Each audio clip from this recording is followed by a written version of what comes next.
Good evening. Yan ang ating hapunan. Nag-isa ako ng bawang.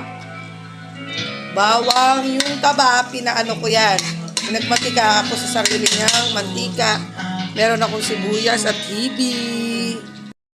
Gigisa natin sa taba ng baboy at sa hibi. Yan ang ulam for today at nagtatirang manok na fried chicken ng ating hapunan, guys.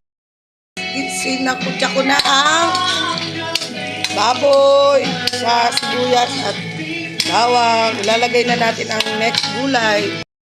Next, ilalagay ko na yung gulay. Iuli natin yung hibi. Isang sayote naman tayo sa gulay-gulay naman.